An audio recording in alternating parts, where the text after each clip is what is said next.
আসসালামু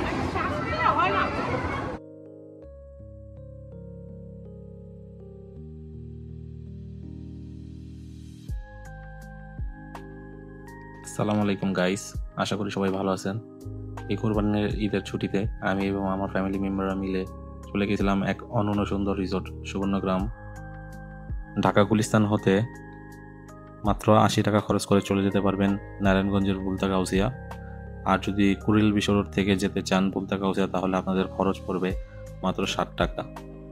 ওখান থেকে আপনারা টমটম করে জনপ্রতি 10 টাকা অথবা রিজার্ভ 20 টাকা ভাড়া দিয়ে চলে যেতে পারবেন এই রিসর্টটিতে। ফ্যামিলি মেম্বারদেরকে নিয়ে গিয়েছিলাম বলে আমি এত ঝামেলা করিনি, সরাসরি একটা প্রাইভেট কার ভাড়া করে নিয়ে যাই ঢাকা থেকে। তো প্রায় দুপুর 1টা নাগাদ আমরা চলে আসি সুবর্ণগ্রাম রিসোর্টে। এটাই হলো রিসোর্টের প্রথম ফটক। এরপরই একটা বিশাল পার্কিংয়ের জায়গা। আপনারা গাড়ি সহজে কোনো যানবাহন আনলে ইনশাল্লাহ পার্কিংয়ের কোনো ঝামেলায় পড়বেন না। হ্যাঁ, তবে এখানে আপনাদের অবশ্যই ঘন্টা প্রতি পার্কিং চার্জ দিতে হবে 60 টাকা। এটা হচ্ছে রিসর্টের ঢোকার দ্বিতীয় ফটক।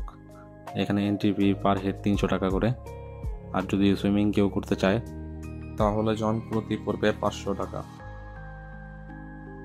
এবং রিসর্টটিতে বিভিন্ন রাইড আছে, যেগুলোর টিকিট রিসর্টের ভিতর থেকেই কাটতে হবে। তো আমরা প্রথমেই দেখতে পাই রিসর্টটার এন্ট্রান্সটা অনেক সুন্দর করে ডেকোরেট করা, বিভিন্ন প্রকার আর্ট এবং চিত্রাঙ্কন দিয়ে সাজানো। ভেতরে ঢোকার পরপরই ডান সাইডে দেখা যাবে 2 থেকে 8 বছরের বাচ্চাদের জন্য প্লে স্টেশন খেলার জায়গা। এবং এন্ট্রান্সের বাঁ দিকে বিভিন্ন প্রকারের জীবজন্তুর মূর্তি দিয়ে সাজানো, এবং তার থেকে কিছু সামনের দিকে তাকালে দেখতে পাই বিভিন্ন প্রকার বড়দের রাইড। রিসর্টটি একটি বিরাট আয়তনের জায়গার উপরে নির্মিত এবং রিসর্টটি অনেক সুন্দরভাবে ডেকোরেট করা হয়েছে। আমার ওয়াইফ এবং শালিরা ভেতরে ঢুকেই জুস কর্নারে চলে যায়। এখানে এন্ট্রান্সকে একটু বড় একটা জুস কর্নার আছে। এরপর আমরা পুরো রিসর্টটি ঘুরে দেখার জন্য থিম কারে উঠি, যার জন্য আমাদের সবার জনপ্রতি গুনতে হবে 100 টাকা।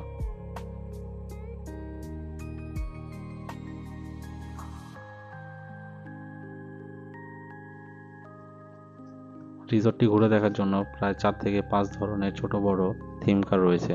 আপনি আপনার পছন্দ মতো থিম কার চুজ করতে পারবেন, বাট এখানে একটা ছোট খাটো সিরিয়াল মেনটেন করতে হয়। তো আপনারা দেখতে পাচ্ছেন আমরা রিসর্টটি সকল রাইডগুলো দেখতে দেখতে আগে বাড়ছি।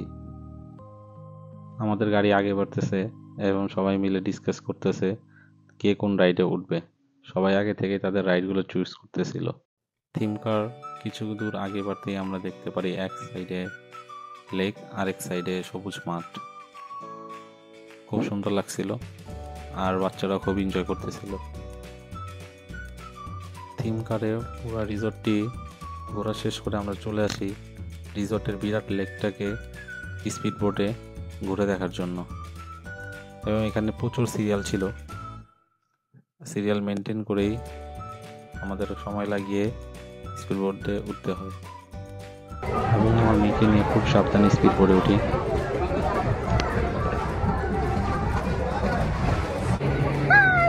স্পিড বোর্ডে ওঠার পরই মাশাআল্লাহ আমার মেয়ে স্পিড বোর্ডের সাইডের হুইলটা ধরে রাখে ওর সেফটির জন্য। বোটের লোকজন ফিল আপ হওয়ার পরই ছেড়ে দেয় স্পিড বোর্ডটি। আমরা খুব এনজয় করতেছিলাম, খুব মজা পাচ্ছিলাম। মানে স্পিড বোর্ডের ট্যুরটা আমরা সবাই চাই দেওয়ার জন্যে। আর ঢাকার মধ্যে এই লেকের মধ্যে স্পিড বোট ট্যুর পেলে তো কথাই নেই। লেকটা আয়তনে বিশাল বড় এবং লেকটা পুরো রিসর্টটাকে চারদিক থেকে ঘিরে রেখেছে। স্পিড বোট ছাড়ার পরে আমার ওয়াইফ ভয় পায়, কিন্তু কিছু সময় পর সে নিজেকে অ্যাডজাস্ট করে নেয় এবং অনেক এনজয় করে। স্পিড বোট রাইডে পুরো রিসর্টটা 2বার করে ঘুরিয়ে আনে। স্পিড বোট রাইডের জন্য আমাদের জনপ্রতি দিতে হয় 100 টাকা করে। এখানে স্পিড বোট রাইডটা খুব সাশ্রয়ী ছিল আমার মত। এই রাইড সম্পর্কে আপনাদের মতামত অবশ্যই কমেন্টে জানাবেন। আমার ওয়াইফ তার নিজে সেলফি ভিডিও নিচ্ছে, এত তীব্র বাতাসের মধ্যে মোবাইল সুন্দর করে ধরে রাখছে। আমার বেবি এই প্লেসে এসে খুব খুশি, দেখতে পাচ্ছেন সে খুশিতে কিভাবে ডান্স দিচ্ছে। এরপর আমরা সবাই চলে আসি সাফারি পার্কের এন্ট্রান্সের সামনে। এখান থেকে টিকিট কেটে এন্টার করতে হয়। জনপ্রতি টিকিট খরচ 100 টাকা, যা আমার কাছে খুব রিজনেবল মনে হয়েছে। তারপর আমরা উঠে পড়ি সাফারি পার্কের গাড়িতে। সো গাইজ, দেখতে পাচ্ছেন সাফারি পার্কের এন্টারের আগে গাড়িটা কিছুক্ষণ লেকের পাড় ধরে চলতে থাকে, যেটার দৃশ্য অপরূপ সুন্দর। কিছু দূর যাওয়ার পরে আমরা এন্টার করি সাফারি পার্কে। পার্কে ঢোকার পরে প্রথমে চোখে পড়ে একটা উট পাখি। এই পার্কের মূল আকর্ষণই হচ্ছে উট পাখি এবং হরিণ। আমার কাছে এই পার্কটা খুব ভালো লাগছে, মানে এই রিসর্টটা, কারণ এই রিসর্টে আপনি সাফারি পার্ক প্লাস বাচ্চাদের প্লে স্টেশন এবং বড়দের রাইড, স্পিড বোট, এগুলো সব একসাথেই করতে পারবেন। আপনি একই সাথে অনেক ধরনের অ্যাক্টিভিটিস করতে পারবেন।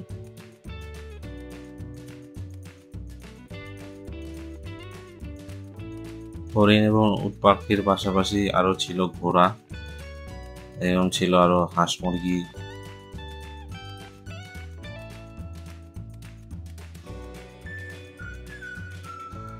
এইখানে একটা ভালো লাগার ব্যাপার ছিল, সাফারি পার্কে গাড়িতে ওঠার পরে গাড়ির কর্তৃপক্ষ আপনাদের কিছু খাবার দেবে উট পাখির, যেটা গাড়ির সাইডে আপনি যদি দেন তাহলে উট পাখিরা সবাই খেতে আসে।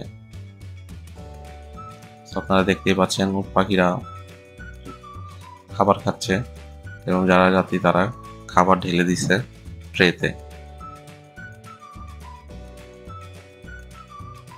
এরপর চলে আসে হরিণের সেগমেন্ট। এখানকার স্টাফরা হরিণ খাঁচা বন্ধভাবে পালন করে। আমার বেবি হরিণ দেখে এবং অন্যান্য প্রাণী দেখে খুব এনজয় করছে। তারপর আমরা আবার লেকের পাড় ধরে বেরিয়ে আসি সাফারি পার্ক থেকে। এরপর আমার বাচ্চার ছোট আন্ট তাকে নিয়ে স্লাইড করে এবং দেখতে পাই আমার বেবির থেকে সেই বেশি এনজয় করছে। এরপর আমি একাই উঠি বাম্পার কার রাইডে। আমার ফ্যামিলির কেউ উঠতে চায় না, সেখানে আমি এক একজনকে ভালোভাবে বাম করি এবং একই সাথে ড্রিফট করি এবং আমি খুব এনজয় করি বাম্পার কার রাইডটা। বাম্পার কার রাইডও ছিল জনপ্রতি 100 টাকা করে।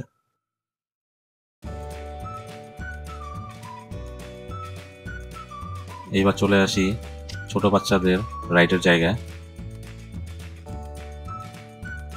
এখানে এইসব ছোট ছোট রাইডের প্রাইস ছিল 50 টাকা করে। এখানে সব বাচ্চারা খুব এনজয় করতেছিল, এখানকার প্রত্যেকটা রাইড এনজয় করছে। বিশেষ করে আমার মেয়ে প্রত্যেকটা রাইডের সাথে সে নিজেকে মানিয়ে নিছে। রাইড যেমন দুল খায় সেও দুল খাচ্ছিল। ব্যাপারটা অনেক মজার।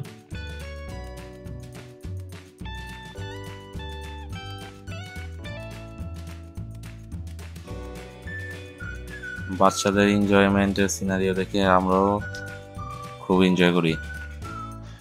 এই জায়গায় প্রায় 6 থেকে 8 ধরনের রাইড ছিল বাচ্চাদের জন্য। এরপর আমার ওয়াইফ এবং শালিকারা মিলে বড়দের রাইডস উপভোগ করে। আমার ওয়াইফ এবং তার সাথের বোন টুইন্স এবং তারা মোট 3 বোন। তারা যখন রাইড উপভোগ করছিল তখন আমি আর আমার শাশুড়ি বাচ্চা দেখায় ব্যস্ত। আর এইসব রাইড আমি এমনিভাবে উঠতে পারি না, আমার মাথা ঘুরায়। তারপর তারা এই রাইডটা উপভোগ করে। আমি এইসব ঘূর্ণায়মান রাইডে উঠতে পারি না, কারণ আমার মাথা ঘুরে। এইসব রাইডে উঠতে মেয়েরা এক্সপার্ট হয়। এই রিসোর্টের ইনফিনিটি সুইমিং পুলটি রিসোর্টের একবারে লেকের কোল ঘেঁষে বানানো, যা অত্যন্ত সুন্দর। সময় স্বল্পতার কারণে আমাদের সুইমিং পুলটিতে নামা হয়নি। বাচ্চা এবং বড়দের জন্য দুটি আলাদা আলাদা সুইমিং পুলের ব্যবস্থা রয়েছে। এছাড়াও রাত্রি যাপনের জন্য রিসর্টটিতে লেকের উপরে নির্মাণ করা হয়েছে কটেজ, যা অত্যন্ত মনোরম ও সুন্দর। ডিসক্রিপশন বক্সে এখানকার রিসর্ট কর্তৃপক্ষের নাম্বার দেওয়া রইল। একে তো বাসা থেকে লেট করে বের হয়ে এই রিসোর্টে লেট করে আসা হয়, দ্বিতীয় বাকি সব রাইডগুলো উঠতে উঠতে প্রায় সন্ধ্যা নেমে আসে, মাগরিবের আজান দিয়ে দেয়। যার দরুন আমরা বাকি এই 3-4টা রাইড আর উঠতে পারি না, যেগুলো ছিল বেশি ইন্টারেস্টিং। তো কি আর করা, ইনশাল্লাহ নেক্সট টাইম যদি আবার আসা হয় তাহলে প্রথমেই এই রাইডগুলোতে উঠবো এবং এনজয় করব। সন্ধ্যার পর পরই লোকজন কম থাকার কারণে এই রাইডগুলো অফ হয়ে যায় এবং বাসায় যেতে হবে মাথায় একটা প্যারা থাকে। আমাদের বাসা যেহেতু এখান থেকে অনেক দূর, বলা বাহুল্য যে এই রিসোর্ট থেকে ট্রান্সপোর্ট সুবিধা খুবই ভালো। যে কোনো সময় এই রিসোর্টের বাইরে থেকে গাড়ি, রিক্সা, টমটম সবই পাওয়া যায়। সো আপনারা নিশ্চিন্তে আসতে পারবেন। তো আজকে এই পর্যন্তই, দেখা হবে নেক্সট কোনো ব্লগে। সবাই ভালো থাকবেন, সুস্থ থাকবেন এবং ভিডিওটি ভালো লাগলে চ্যানেলটিকে সাবস্ক্রাইব, লাইক ও কমেন্ট করে পাশে থাকবেন।